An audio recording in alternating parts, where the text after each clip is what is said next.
While the public focuses on tropical islands, massive amounts of capital are legally sheltered in domestic onshore structures. Traditional offshore destinations are facing massive structural changes, leaving seasoned wealth planners looking for new strategies.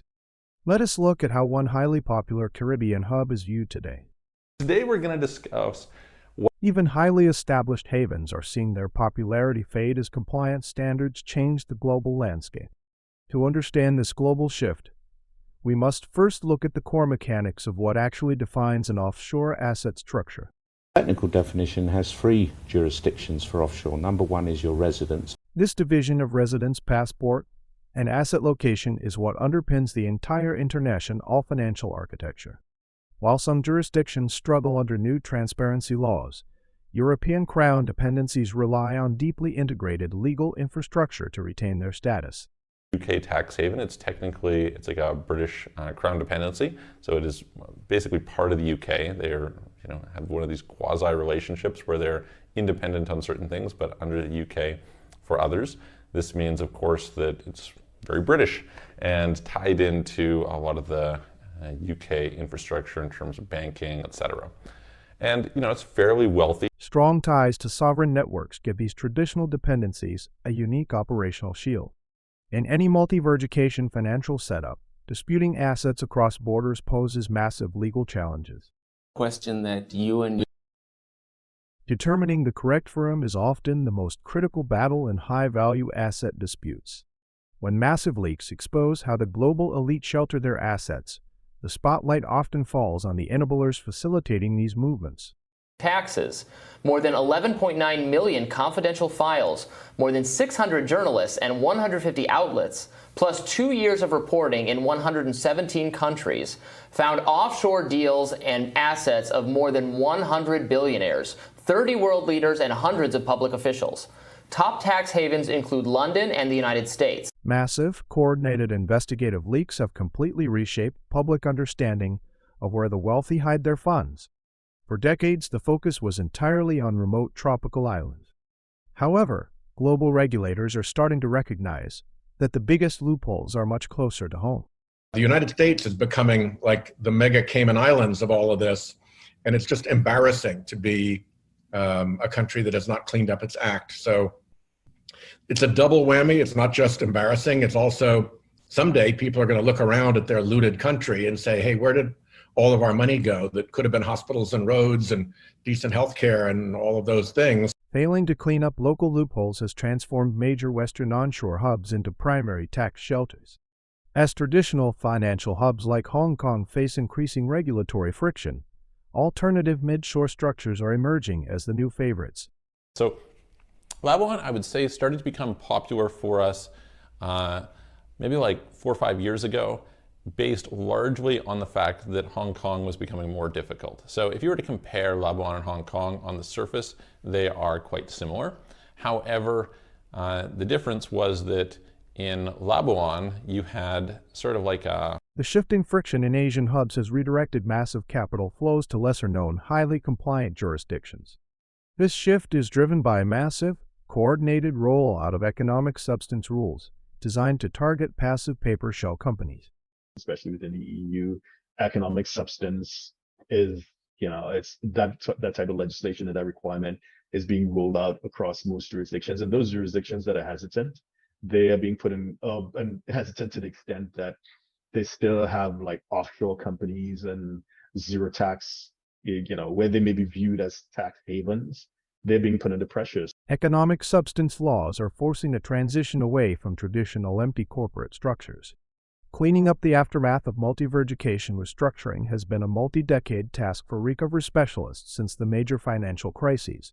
Disputes and onshore disputes related to alternative assets for the better part of 20 years, or probably closer to 25. And we're still, believe it or not, we're still cleaning up some of the matters that were filed after 2008 in the credit crisis and the Madoff downfall. So we'll bring some of that experience and perspective to the session today. Resolving complex asset defaults requires navigating years of intricate, cross-border insolvency procedures. Classic international business companies are facing a major existential challenge as zero tax setups lose favor globally. better for such and such reasons. And it was pretty popular for a long time. It was relatively inexpensive. It was also a situation where you had so zero tax, they had really good secrecy, it was quick and easy to form, easy to maintain, and so a lot of people really liked Seychelles as a place to form a company, even though they'd never come here. Now, it's worth noting that IBCs are special types of companies, so the corporate tax rate in Seychelles is not zero. Special corporate tax classifications are under intense scrutiny from the international regulatory community. Some entrepreneurs are looking even further, seeking absolute autonomy by attempting to move physically outside traditional national jurisdictions. The capacity for more autonomy and easier negotiation to obtain that autonomy compared to free cities and network states. Seasteading is like the layer zero, the physical infrastructure that the layer one runs on top of. So if the layer one is a network state, the layer zero is the seastead, because you need the physical space to occupy. The quest for sovereignty is driving extreme concepts of physical and legal separation from established states. Consider a real-world case study where corporate assets were systematically diverted across borders to a British Virgin Islands entity. London company funds away by granting unsecured loans in favor of a British Virgin Island company, which is controlled by his brother F, who resides in Hong Kong, and also owns a Swiss bank account. So the funds are transferred from the London company's Swiss bank account to a bank account of the BVI company in Hong Kong. Using layers of offshore entities and international bank accounts remains a common way to obfuscate asset trails. To facilitate this complex global trade, mid-shore jurisdictions utilize a unique one country, two systems model. So if you look at this structural duality allows mid-shore centers to offer highly attractive environments for international business. Historically, onshore markets provided phenomenal returns, making offshore diversification less of an immediate necessity. I think that this is extremely wise. So have an offshore bank account.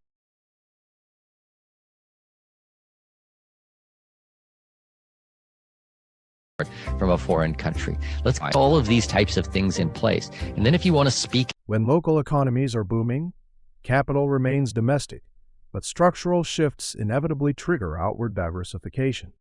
To safeguard capital legally, one must carefully distinguish between personal citizenship, physical residency, and tax residency. Now, let's say you can be a Canadian citizen living in Canada, paying tax to Canada. That means all three for you are in the same country. But you can also be a Canadian citizen with an Antiguan passport, with a Mexican residence, an Armenian residence, and be a tax resident of, let's say, Georgia. So those three things don't necessarily need to be in the same place. And generally, you can have multiple citizenships, 2, 3, 4, however many you want. Keeping these three elements distinct allows globally minded individuals to choose where they are taxed. Some advisors suggest using nominee directors to establish corporate residency, but this strategy carries major operational risks. Trustees or signers, where there's more substance, they're more... Modern tax authorities look past simple nominee arrangements to identify who actually exercises management and control. Opening an offshore bank account is no longer as simple as showing a passport. Bankers are now trained to ask deeply probing questions. For Liechtenstein, they're not just going to ask, where's the money coming from? They're going to have a lot more detailed questions. But the three categories that the questions generally fall into is, who are you? Where is this money coming from? And what do you plan to do with the money? So let's start with, who are you? One of the questions that you have probably seen is an issue if you've been studying offshore banking for any amount of time is, are you a U.S. person? Due diligence has shifted from simple identification to evaluating the entire source of wealth. Investigative journalists have repeatedly highlighted how easily corrupt wealth can be hidden via complex offshore structures. Have been linked to 13 offshore companies. And what was revealed is that the family had invested in offshore structures.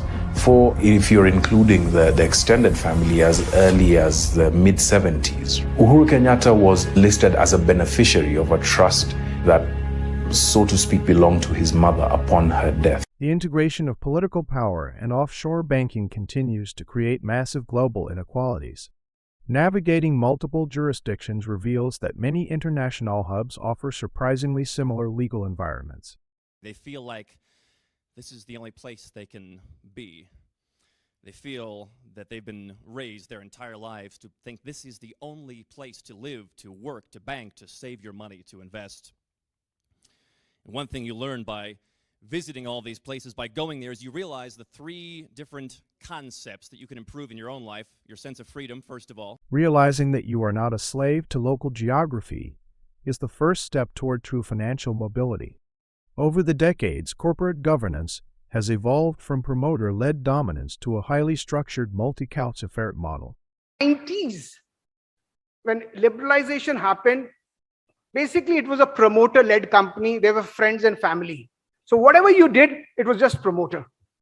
There was nothing called another stakeholder, did not exist. So 90s, the only one was a promoter. If you look at 2000, that was the first time like Temasek and other private equity started showing up. Increasing regulatory complexity forces legal teams to carefully manage diverse compliance requirements. In this complex regulatory environment, international arbitration is also shifting toward highly structured, principle-based standards. He has been shaping them, along with other few in the world of international arbitration over the years. Jan Paulsen is known to everyone in the field. Sometimes they tell you, the background, you hand a card, but the name of a person is sufficient. And Jan is one of those people. Jan was a founding partner, among others, with 3 Crowns. The rules and principles governing cross-border disputes continue to adapt to global compliance demands. Shifting global economic realities and rising capital costs are fundamentally changing the physical landscape of international trade. Governor as well, that we just can't build new vessels. Modern businesses must adapt to localized demands while maintaining their international competitiveness. This evolving backdrop forces global legal systems to constantly restructure contractual relationships to sustain the rule of law. The extent to which international arbitration does or does not meet the demands and basic values of the rule of law, and to the extent it might not, whether this offers cause for concern. This is the subject of my address this morning. I will approach this in 3 parts. Maintaining an efficient and accessible justice system is crucial during times of global disruption. For practitioners, complying with these evolving reporting standards is becoming an increasingly complex logistical task. English barrister by original training, and the Caribbean has been my backyard for the last 15 years or so. I'm based out of the BVI office of our firm, but I'm lucky enough to have a sort of roving brief, and I do regularly get to the smaller jurisdictions that people have been obliquely referencing today in the more macro sessions, the jurisdictions which are really feeling the brunt, the resource issue brunt. Modern tax reporting requires a deep understanding of multi-verification compliance toolkit. A classic mistake many wealthy individuals make is holding major offshore bank accounts in their personal names.